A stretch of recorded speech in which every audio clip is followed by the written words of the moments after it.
Essence Magazine interviews the Lawsons. This couple opened the first ever black-owned campground in Alabama.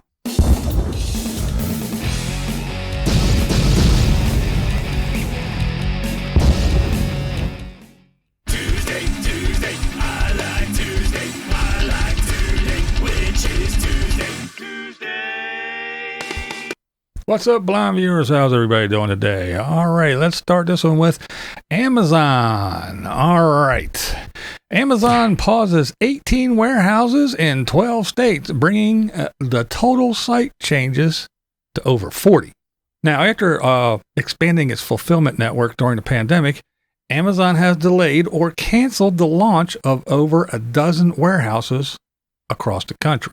Amazon so far this year has canceled, closed, listed for sublease, or put on hold more than 25 delivery stations and fulfillment centers across the U.S. and has delayed opening 15 more.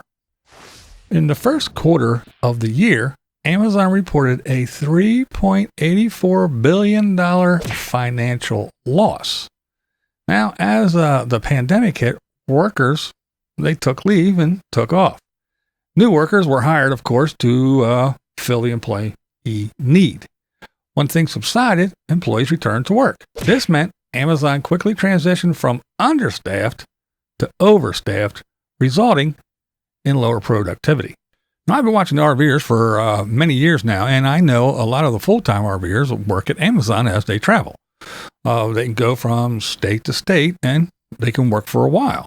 They don't have to stay there. They can do that part-time thing. Most of them, they build up some funds and then they take off for a few months and then they do it all over again. So, how will all these closures affect the full-time RVers, if at all? Now, is Amazon going to be the next Walmart? Is it going to be, getting incentives to move into a community and build a big old building, change the landscape and traffic patterns, crush small businesses, and then just up and leave and have huge empty buildings everywhere? I don't know. Who's to say? But even though all this is happening, Amazon still plans a massive distribution center in Niagara, New York. All right. Kimberly Wilson, a correspondent for Essence, interviews Nate and Alicia Lawson. This couple opened the first ever black-owned campground in Alabama. And now they're encouraging other black people to hit the road with RVing. The new North American camping report released by Kampgrounds of America indicates more people of color, LGBTQ+, and other diverse identities are choosing camping as a way to experience the outdoors and reap nature's benefits. Now, after being confined for so long during the pandemic, this year finds more people revenge traveling. Even though there's gas prices and everything else, people are just want to get out. And surveys show that 54% of new campers identify as non-white.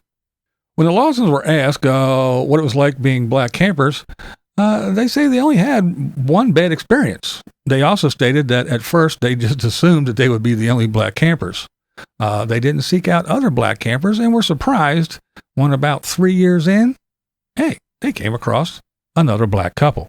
The Lawson's RV park is called Time Away RV Resort. The park is located within walking distance to the famed Talladega Speedway. I'm just a big, hairy American winning machine. If you ain't first, you're last. All right, so it appears as the RV community continues to grow, it is becoming more diverse. Now, I have said for years that this will become more popular. I said that it will attract attention. With everyone making videos and movies and other things, I said people will find ways to profit from it as well. I said more people brings more issues and probably regulations. More people are becoming aware of the free, cheap, and easy life. Now, some are just finding the weekend getaway or the week or two vacation, and they are finding RVing to be a good alternative to hotel stays and flights and all that other stuff. Now, the landscape is changing. No longer is it just the retirees or the wandering, carefree hippies. More people and more diverse people. I'm not saying it's a bad thing. I'm just saying it's a thing. I, for one, I'm glad to see the diversity out there. Get out there. Have fun. It's not so bad. But just be prepared. Don't watch too much YouTube. Some people make it sound a lot easier, a lot freer, and a lot cheaper than it really is. But you don't have to agree with me. That's never the point here. I'm BlindViews, and that is the way I see it. What we do here is go back.